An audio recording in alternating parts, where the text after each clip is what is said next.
The David Pakman Show at davidpakman.com.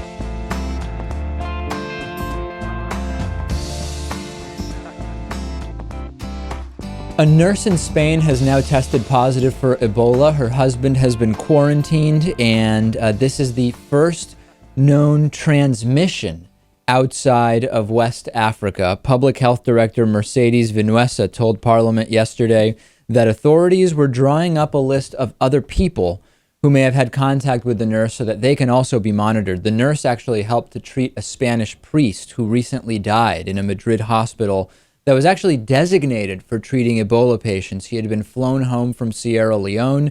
She was hospitalized at the beginning of this week. Spain has a couple of different therapies available for Ebola. They have started to apply those. No real further details yet. The nurse is, as of now, in stable condition.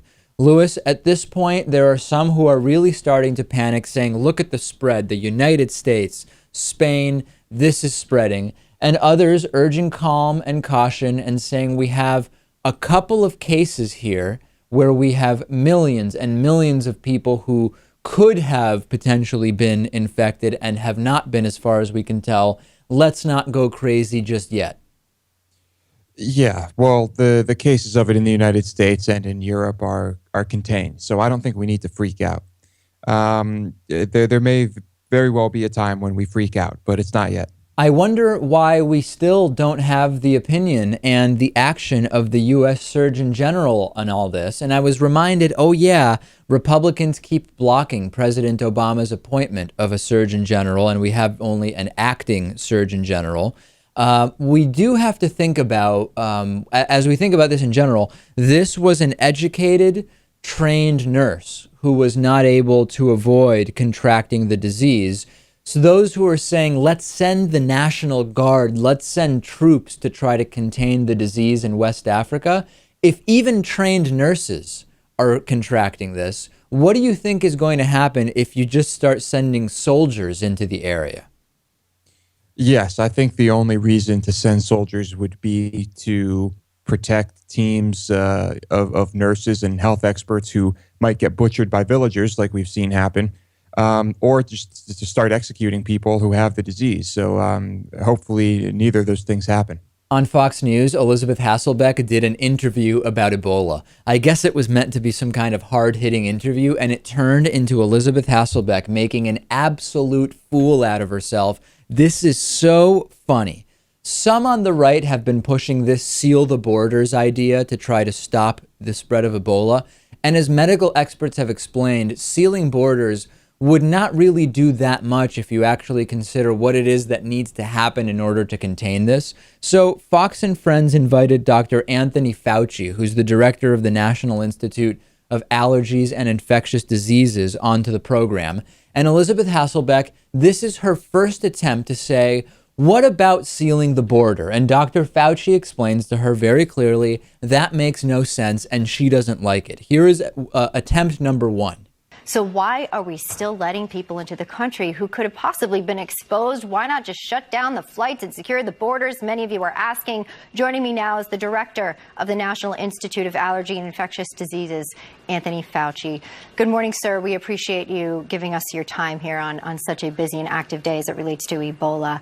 The top question in everyone's mind is, given the fact that we are dealing with the cases, as I just described, of Ebola, and potential infection moving forward, why not, just as a precaution till we get things under control, seal off the border temporarily?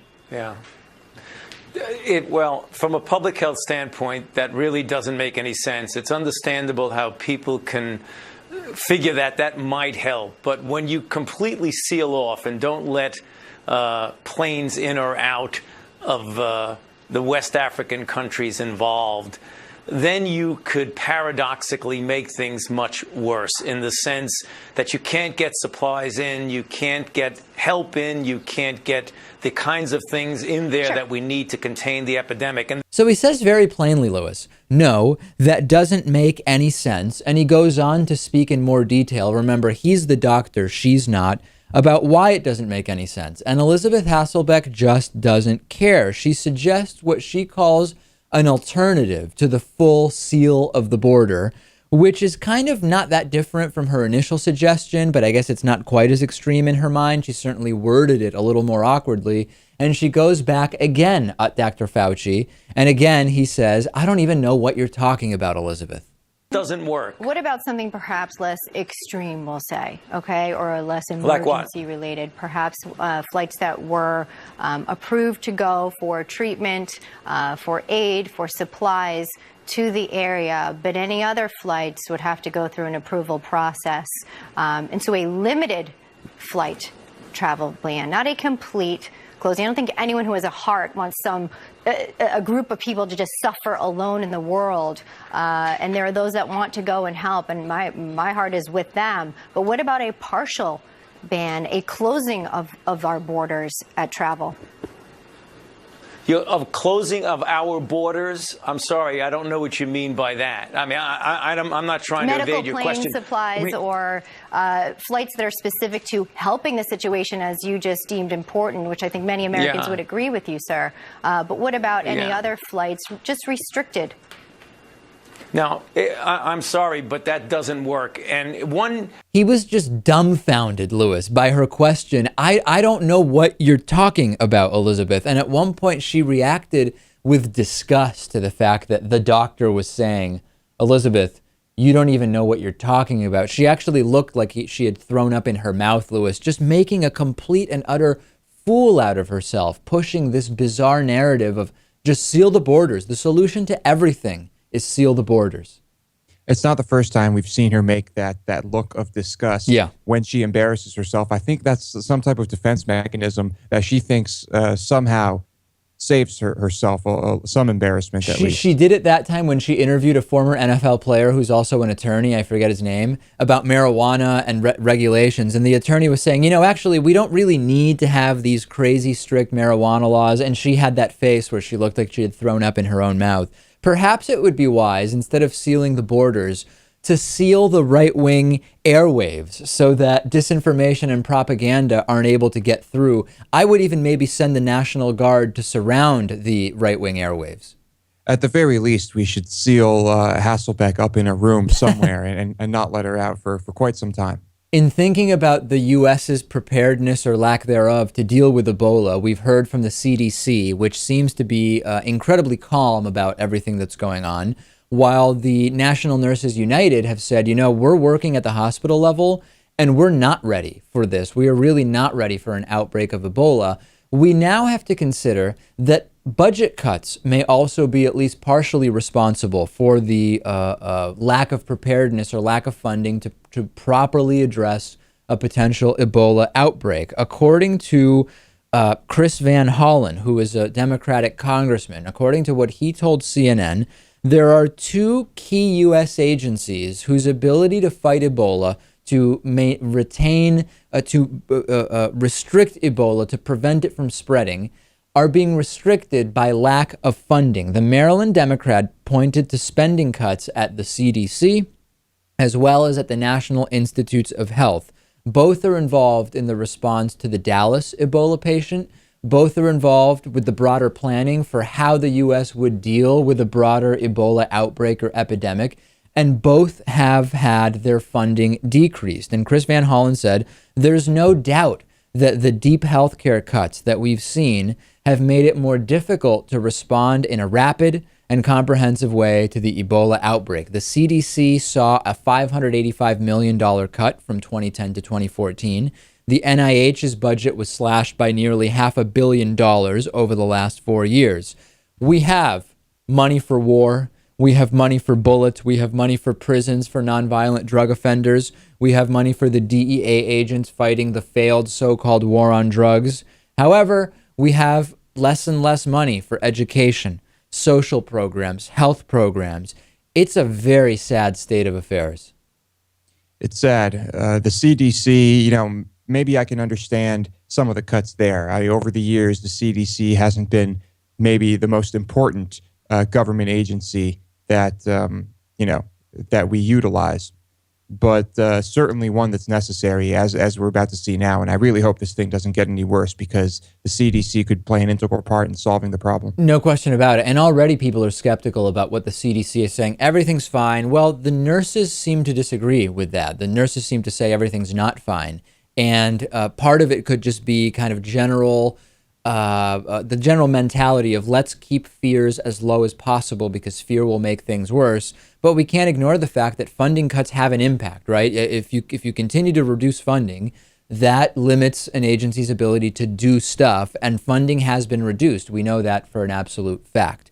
I spoke earlier this week about the recent jobs numbers. We had a jobs report that was better than expected, and we talked about how President Obama has achieved what Mitt Romney said would take him his entire first term, 6% unemployment, in only 2 years. And Romney said he would need to get rid of Obamacare to do it. President Obama doing it in half the time without getting rid of Obamacare. And I got a flood of emails, even though I explained, listen, we have the unemployment rate, but we can also look at the U4 or the U6, which includes people who work part-time because they can't find full-time work. It includes discouraged workers who are no longer actively looking. And those metrics also have shown proportionally good improvement. Right-wingers didn't care. And I stumbled across an article in Forbes magazine, on the Forbes website, which features Bob Detrick. Now, Bob Detrick was a guest on this program a year or two ago with some very good broad analyses about how the economy does under Democratic presidents versus under Republican presidents. And Bob has outlined very specifically why the right-wingers that are flipping out talking about the U6 just don't know what they're talking about. First and foremost, Bob Detrick astutely says that this economy is better than the economy under the Reagan recovery, which is often touted by the right as just this amazing shrine that we should be praying to in terms of economic recoveries. Bob Detrick says, President Reagan has long been considered the best economic president. So we compared his performance dealing with the oil-induced recession of the 80s with that of President Obama during this Great Recession. President Obama's job creation kept unemployment from peaking at as high a level as President Reagan, and it promoted people into the workforce faster than President Reagan. President Obama has achieved a 6.1% unemployment rate in his sixth year. This is 1 year faster than President Reagan did it. We forecast unemployment will fall to 5.4% by summer of 2015. That is a rate President Reagan never achieved. What about, Lewis, that labor participation rate? This is that thing that the Republicans are pounding on. But David, you're ignoring the labor participation rate. U3 versus U6, okay? U3 is the 5.9% unemployment. U6 is the labor participation rate that includes the part-time workers who can't find full-time work, the discouraged workers, etc. Bob Detrick. The labor participation rate adds in jobless part-time workers and those in marginal work situations. This is not a hidden unemployment. It's a measure that has been tracked since the year 1900, and it is called the U6. The difference between the reported unemployment and all unemployment, including those on the fringes of the workforce, has remained constant since 1994. We're going to link to the article at Forbes. And if you look at this, Lewis, the general unemployment, the U3 and the U6, have ebbed and flowed in concert proportionally. And this continues to be the case. So anyone who says that even though the U3 is going down under Obama, that the U6 is where the trouble is, the U6 has gone down with the U3 in the same proportion that it has since 1994 and even longer before then. It is another farce. It is another lie. It is another misstatement, Lewis, from those who just want to criticize President Obama at any opportunity. It's easy to play with numbers, and I think it makes sense to say that things aren't the best they've ever been, and you know, they're not ideal. But every number points to things being better than they were before Obama. And we're very much against what President Obama has done as far as the Trans-Pacific Partnership, his plutocratic kind of mainstream status quo, not going after Wall Street in a significant way, foreign policy that doesn't seem to be making a lot of sense and mirrors a lot of George W. Bush policy, surveillance, the Patriot Act. We are not Obama cheerleaders, but the facts are with the president on this particular issue. Follow me on Twitter, twitter.com/dpacman. The David Pakman Show at davidpakman.com.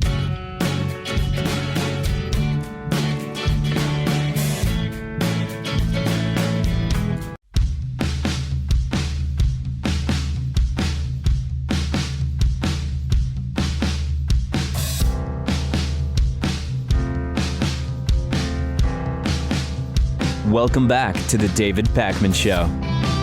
The David Pakman Show membership program is made possible in part by liberalbias.com because in a free society, everyone could vote on which theories to believe. When elite scientists rely on so-called facts, it just shows that they have a liberal bias. Find out more at liberalbias.com. Today's new member of the day is Dario Linares. Dario Linares from the UK, David Pakman Show member of the day. You can join Dario by going to davidpakman.com/membership. Sign up today. It's Wednesday, Lewis, and thus it is time for Hatriot Mail. If Ayn Rand and Ronald Reagan had a baby and suckled that child off the teat of liberty, its cries would sound a little something like Hatriot Mail. Written by patriots who hate David Pakman. Right. Because America. And because freedom. I have very little to say specifically about this week's Hatriot Mail, Lewis, other than just warning people that it is one of the most offensive editions of Hatriot Mail that we have ever had. And I present it to you now for your listening enjoyment or horror, I guess. Why don't you stuff another cock in your mouth? This queen pansy has nothing good to say about people who volunteer their time to protect this country from dangerous cartels, terrorists, and illegal aliens attempting to infest our country with diseases and lifetime leech status of American benefits or entitlements. Not only that, these law-violating criminals come here and start voting, making this country lean into a socialist haven just like their failed third world asshole. Sorry, but your guys' reporting is straight ignorance. Try putting down the Alinsky manual, the Ayers notes from your lame libtard arts professors, and open your eyes on what has made this country the best country in the world. Did you ever stop and think, why are people traveling from all over the world to violate our sovereignty, laws, just to come here? Idiot, skinny, frail, dipshit turd. Lewis, this Hatriot Mail, I think, may contain 7 or 8 different conspiracy theories within it, or at least reference 7 or 8 different conspiracy theories. It's incredible. It's quite the compilation, and I salute whoever wrote us this. It's brilliant work. Someone has a lot of time on their hands. I congratulate them for having the time to write stuff like that to progressive programs. Let's talk a little bit about the Supreme Court's decision not to take up any of the appeals which struck down gay marriage bans in a variety of states across the country, a hugely popular decision among those who are connected to logic and reason and understand the Constitution, equal protection, and want equality. Not so popular a decision amongst people like Bryan Fischer and other right-wingers who are very, very anti-gay. And Bryan Fischer said that this ruling from the Supreme Court is the Roe v. Wade of sodomy. This is the Roe v. Wade of sodomy, according to Bryan Fischer. If you are watching the program, you will notice that he seems to be visibly red, like his head is about to explode in this tirade, very angry with the Supreme Court. This is the de facto Roe v. Wade of sodomy-based marriage. Let me repeat, this inaction, this decision not to decide, this action not to act, this represents the de facto Roe v. Wade of sodomy-based marriage. It's going to be virtually impossible now to stop this press and this push toward nationalizing, imposing on every state in the union marriage that is based on the infamous crime against nature. The Supreme Court today, they're trying to pretend we're not involved. We haven't settled anything. We haven't addressed this issue. It's not before us. We're not going to deal with it. We're not going to make a ruling on this. But they have made a ruling. Their decision today imposes sodomy-based marriage on 11 states that don't want it, that voted against it, that have constitutional and legal protections in their states against the recognition of sodomy-based marriage. And the Supreme Court said, we don't care. Just suck it up. You're going to have to deal with it. We're going to impose it on you by our refusal to act. That's the bottom line. Supreme Court cannot dodge responsibility here. They've made a decision themselves today. The Supreme Court just imposed same-sex marriage on 11 additional states. It's unconscionable, unconstitutional, and completely, absolutely un-American. The whole thing about it's unconscionable, unconstitutional, and un-American that he says, well, it's not unconstitutional, right? We have equal protection clause. We know that the Supreme Court is under no obligation to take or hear cases that they don't want to take. We know that religion is being used to abridge people's equal protection, so that would be a violation of the Constitution, but that's not exactly what Bryan Fischer is talking about. As far as unconscionable, well, that depends on your particular conscience, right? Bryan Fischer's conscience apparently has no problem at all with anti-gay discrimination and treating people as second-class citizens based on who they were born attracted to. Some people do have a problem with that, Lewis. Their conscience does not like that. And as far as un-American, I mean, if that's really the issue, there are plenty of countries that have very well-established legal anti-gay bigotry and discrimination. If he can move to those, if those countries would have him, Bryan Fischer should explore maybe going to one of those. I'm sure they'd love to have him. I love the constitutional argument. I mean, Bryan Fischer is essentially stating that he is more of a constitutional expert than all of those people on the Supreme Court. The funny thing is he may be more of a constitutional expert than some of them, but certainly not all of them. Based on what we heard from Judge Antonin Scalia over the last few days, I wouldn't doubt that there are people outside the Supreme Court that might know as much as he seems to about the Constitution. You're making a good point there, but the right is irate, and Liberty Counsel and Family Research Council, they're all just absolutely flipping out. Quick story from Kentucky. Mitch McConnell has now maybe fallen behind in the polls. There is a new poll out, the Bluegrass poll in Kentucky, which says that Democratic candidate Allison Lundergan Grimes has erased Mitch McConnell's 4-point lead and actually leads Mitch McConnell 46-44. There were two polls in favor of Mitch McConnell, and he has now slipped behind the challenger, Allison Grimes, according to the latest Bluegrass poll, now leading 46-44. Mainstream corporate media, for the most part, are ignoring these polls. We do have a couple of mentions of them, but for the most part, they don't really want to talk about it. Now, I want to say, Mitt Romney taught us the dangers of relying only on favorable and internal polling. So for me, the fact that she now may be tied or ahead and has momentum means that she needs to be working extra hard, because this is when she may be able to convert people over to her side or stimulate unlikely voters to become likely voters. This is not the time to sit back at all, but it would be huge, Lewis, if Mitch McConnell were to be knocked off. That would be incredible. In a place like Kentucky, almost unbelievable. Kentucky needs to vote. Yeah, of course. Voter turnout is going to be the number one issue here. And I hope the voters appear at the polls. There will be one and only one debate between the two candidates. It is scheduled to be next week. And this debate is just, it's huge. This is really an issue with a race that's so close. And with one of these top Republicans like Mitch McConnell at risk of being knocked off, regardless of what ends up happening broadly in the Senate, Republicans may take over. If Mitch McConnell is out, that is a very, very good thing. So we're going to keep an eye on that. Next, I will speak to the co-founder of the Satanic Temple. That should be interesting. Stay with us. The David Pakman Show at davidpakman.com.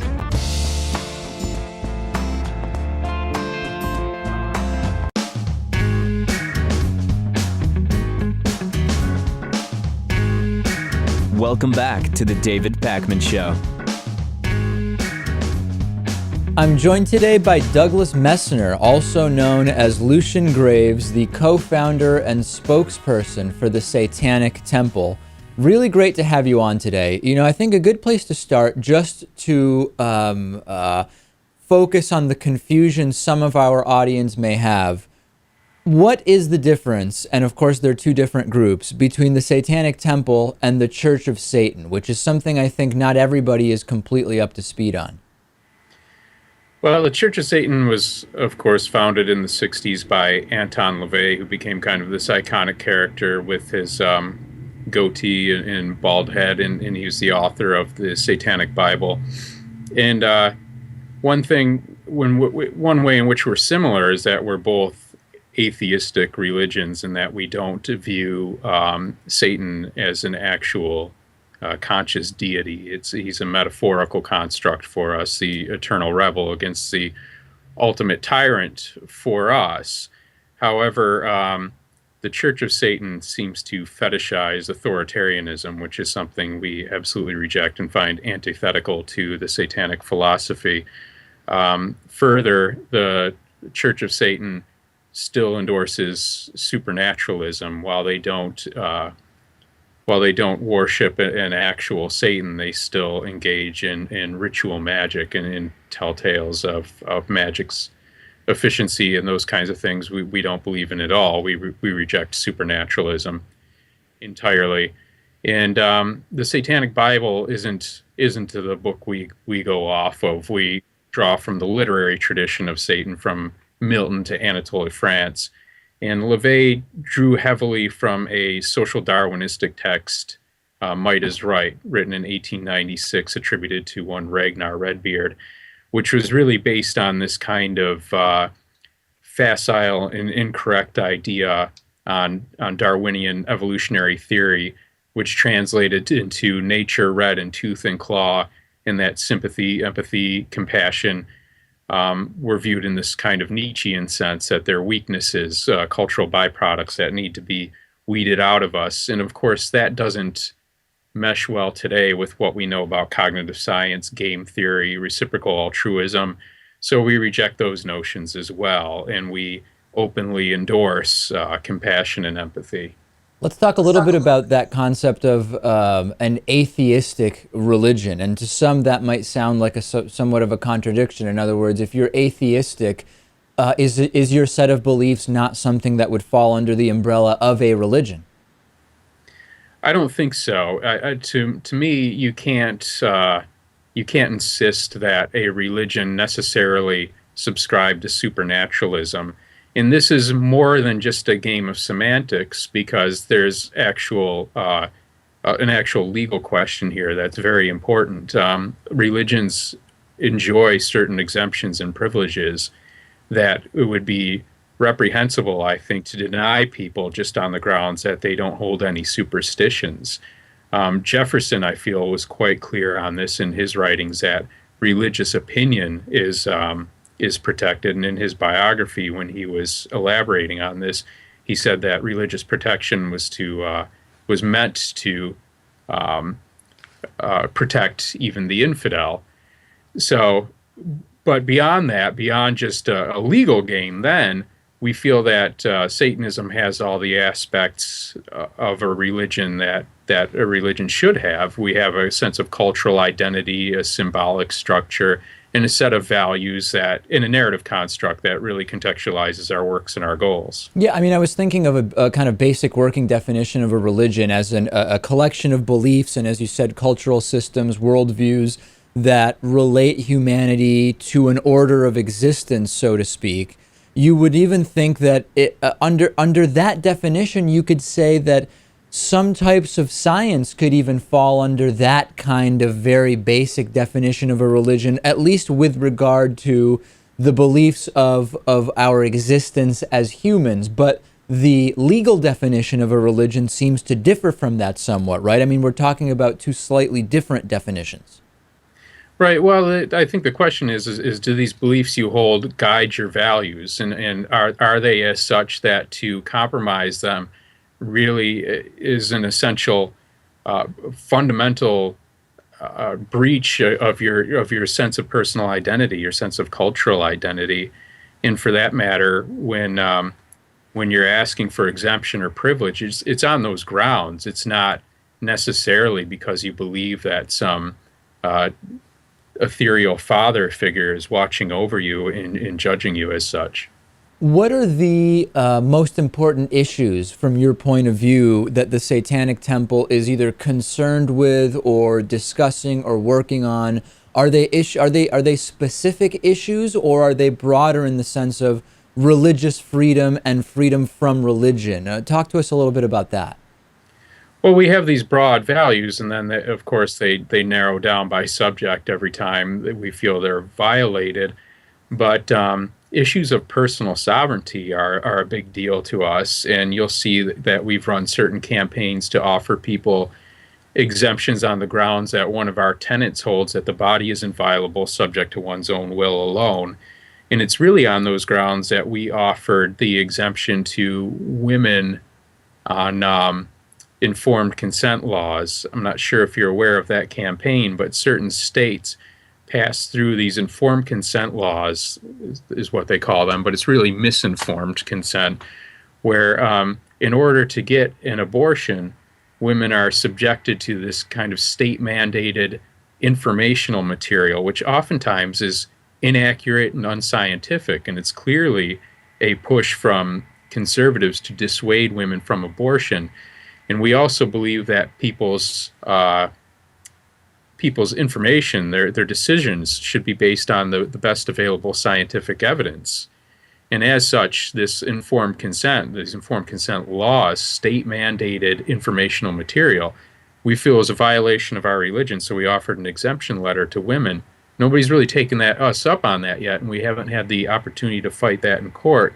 We've also offered exemptions for children in states or school districts where corporal punishment is allowed. 19 states still allow their school districts to beat children, and we feel that punitive beatings in the state setting is an egregious violation also of our beliefs, so that we can exempt children from that as well.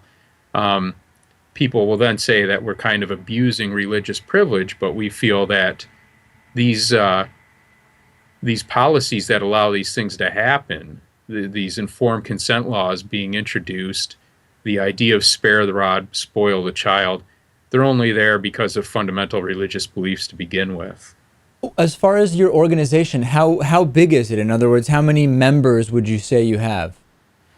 People always ask that, and it's not as sensible a question today as it might have been 50 years ago when you had a good hold of who your community is and you're all within a certain region. And when we start our existence online, which we did, and we don't charge for membership, if people want a certificate or a card, they can purchase those. But otherwise, you can just sign up on the internet. Well, then we're in the tens of thousands. But as for how many active people, we're starting to cohere our chapter houses in different areas of the United States now, and we're only working on getting physical property for our first one in Detroit now. So we'll have a better idea, I think, of who is actively working with us when all is said and done there. But it's no insignificant number. It's the big problem we have right now is just being able to manage it all. There's so many people who want to work with us and do things with us. We've really struck a nerve. No, there's no this question. really speaks to a lot of people. In hearing you talk about the specific tenets and issues that you care about, there's no question that there are so many who hold the same concerns and priorities that you do, but they wouldn't necessarily think to associate those beliefs and priorities with anything that falls under the umbrella of Satan. So I'm curious whether you think that in some way you may be limiting the interest in terms of who you might bring in under your umbrella because you've chosen the name the Satanic Temple. In other words, the beliefs you hold are very popular beliefs and growing beliefs in this country, but is the name something that might keep people away? That question often comes up, and I think what's implied under that is that it's arbitrary to us, and being that we don't believe in a supernatural Satan, that we could have easily called it anything else. Well, but to clarify, my implication was not so much that it was arbitrary, but that there are many other groups not connected to Satan that share similar beliefs and priorities. Right. Well, I mean, that is a concern, but it's not merely a PR ploy. As I was going to say, it's something that does resonate with us, and it means something to a certain population. We really couldn't call it anything else, despite the fact that we don't believe in the literal truth of a Satan. But I think as time goes on and we establish what we're really about, it's not going to be that kind of liability anymore. And I think that's something worth fighting for, because my earlier background has to do a lot with the Satanic Panic. I grew up in the shadow of the Satanic Panic. I grew up in the Midwest, and there were these fears of these satanic cults, the Satanic Cult Conspiracy, murdering more people per year, they would report, than the average U.S. homicide rate in general. And yet there was never any credible evidence for this at all. And when I got older, I started looking into it and meeting with people who self-identify as Satanists, people who were blamed for being part of some type of satanic conspiracy that never existed. And I got very wrapped up in the recovered memory controversy. There was this therapeutic technique, recovered memory therapy, where the thinking was that any symptoms of melees were indicative of previous abuse that had been suppressed somewhere in the unconscious mind, and it could be drawn forth during hypnotic sessions. And it was during this process of recall that these people would confabulate these bizarre stories that always oddly seemed to fit the assumptions of the therapist. It's exactly the same for alien abduction. And so as I deconstructed this mythology of Satanism and saw that people's lives were ruined in a modern witch hunt, within my own lifetime, regarding really superstitions regarding supernatural crimes, I then grew less tolerant of the notion that we should stay away from any mention of Satan or Satanism, and we should relegate it to where the conspiracy theorists had put it, as being necessarily a product of a criminal cult conspiracy and evil. To me, repurposing it or bringing it to light in some other way, giving it some other meaning, is part of a higher calling. And I think if we force people to really reassess their prejudices and assumptions and judge people for what they've actually done or actually do in the real world, we'll have done a great thing. I've been speaking with Douglas Mesner, also known as Lucien Graves, co-founder and spokesperson for the Satanic Temple. Thanks so much for being with us today. Thank you. The David Pakman Show at davidpakman.com.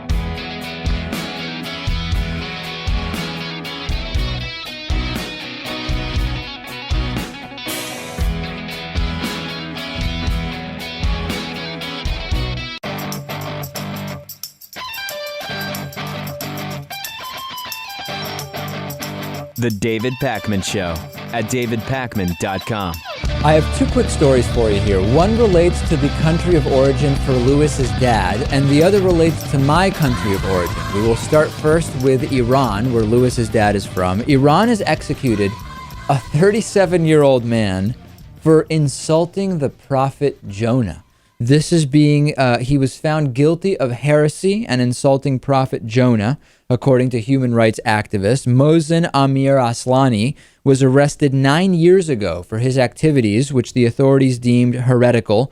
He was engaged in psychotherapy, but also led sessions reading and reciting the Quran and providing his own interpretation of the Quran. He was hanged last week for making, quote, innovations in the religion and spreading corruption on earth. Iran's judiciary, which was responsible for the handling of the case, has denied that the execution was linked to his religious beliefs. They say that he had illicit sexual relationships with a number of people who were participating in his sessions. They have presented little evidence, of course, that that is the case. The people of Iran, Lewis, are often young. They skew young in terms of age demographics. They skew progressive. But the regime there is just absolutely brutal and theocratic. And I can understand why you were saying, Louis, that your dad is not particularly interested in going back now. It's a mess. Yes, this is what happens when religious fanatics are running your country. It's a complete dictatorship under the Ayatollah. And this is the type of thing that happens. They've been trying to block internet use. They've been trying to stop the spread of information. Education over there is not what it should be. Can you imagine, Louis, the helplessness you would feel with a noose around your neck for nothing, right? For doing psychotherapy and interpreting the religious text. And I'm sure that there are people who want to speak out, but who are afraid of falling victim to a noose. And we saw the protests years ago. It ended with gunfire and citizens being killed. And that's what stopped the protests. It's a very bad state over there. Going from the country of origin of Louis's father to my country of origin, Argentina, things are just getting embarrassingly bad, honestly, in Argentina. If you've been following the currency crisis, it's not a good situation. If you've been following the vulture fund money, it's a horrible situation. And now, Argentinian opposition politicians are saying that the president, Cristina Fernandez de Kirchner, is completely out of touch with reality. She gave yet another rambling televised address where she claimed that the United States may be behind a plot to overthrow the Argentinian government and even maybe to assassinate her. She said, translated from Spanish, "If something should happen to me, don't look to the Middle East, look to the North," saying during this address that there may be a plot against her by local bankers and businessmen in Argentina with foreign help from the North. And in Argentina, the North is the United States. She claims to have received death threats from ISIS because of her friendship with Pope Francis, but now she's actually saying that maybe some of the threats are coming from the United States. She says she is not naive, Louis. I hate to say this, but there are people in my family in Argentina who are pro-K, pro-Kirchner people. It is not by any means the majority. Most of my family is progressive and against her. And there are some in my family who are progressive and say she's really not that bad. And it makes for some pretty crazy conversations, Louis, when I go down and visit, because in my mind, this is obviously a woman whose connection with reality is tenuous at best. She has many connections that are certainly worthy of scrutiny. She's a total joke, and we know that. And if I were you, I would just avoid those conversations altogether. It's almost impossible because, Louis, in the U.S., there are some people who are kind of, they don't really talk about politics. And I know people who know or suspect that their uncle might be a right-wing nut, but it just never comes up. In Argentina, politics is, everybody talks about it. You go into a taxi cab and the taxi driver talks to you about politics. It is politics, politics, politics. So it's very tough to avoid those conversations pretty often. Oh, I'm sure you have all sorts of great ways to deflect. Well, what I try to say is, listen, I don't want to comment because being in the U.S., I don't get the full story on either side, so I don't really get involved. That's usually what I say. That's perfect. That's exactly what I would say. We have a voicemail number, 219-2-DAVID-P. Here is a voicemail. Take a listen. Hey, David. Thank you for your show. I am calling because my son is half Iranian, and the problem is the fear-mongering's getting so bad in this country that he tells everybody he's from Greece. He wants to change his last name. And also, my best friends, they had a fellow move into their apartment building because he was dark and from New York. They really thought he was ISIS. And they found out he was from Nepal, India. So, I'm telling you, when my son, it breaks my heart. Yeah, that's tough. Can you imagine, Louis, just being so sick of the fear-mongering and the attacks that you consider changing your name just so it doesn't sound Iranian? It's very sad. That's unfortunate. Perhaps your son should be in a more enlightened part of the country. It sounds like that area people might not be so accepting of people with different names and different skin color. Maybe so. Yeah, maybe so. And it's a sad circumstance if you would have to move simply to get away from that. On today's bonus show, we will hear the latest from Adrian Peterson, the NFL football player. It appears to involve a charity-funded orgy. I have no idea what this is about. Lewis will tell us. Also, an angry, murderous mob chases Top Gear out of Argentina. And Sweden will recognize Palestine as a state. All of that and more on today's bonus show. Go to davidpakman.com/membership. You don't want to miss the bonus show. Believe you me.